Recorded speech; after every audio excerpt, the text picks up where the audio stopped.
ఇంతకీ ఆయన ఎక్కడ జన్మించినారు? పునాదిపాడులోనా, కంకిపాడులోనా, లేక మద్దూరులోనా? కంకిపాడులో కాదు, మద్దూరులో కాదు. మరి ఎక్కడ జన్మించారండి? ఓ మల్లారనే విన్నవింతు నేడు విన్నారా? ఓ తెల్లారనే విన్నవింతు నేడు విన్నారా? బాబులారనే విన్నవింతు నేడు విన్నారా?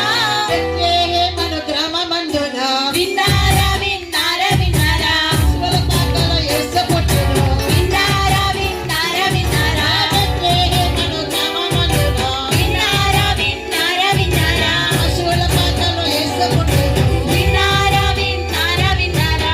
పాపుల రక్షక యేసు క్రీస్తని విన్నారా? తెల్లారనే విన్నవింతు నేడు. చెప్పండి. విన్నారా? మల్లారనే విన్నవింతు నేడు విన్నారా? అలాగండి, ఆ మహానుభావుడు పుట్టిన తర్వాత ఏమైనా సూచనలు కనిపించాయా? ఎందుకు కనిపించలేదు? యేసు ప్రభు పుట్టినప్పుడు తూర్పు దిక్కున నక్షత్రం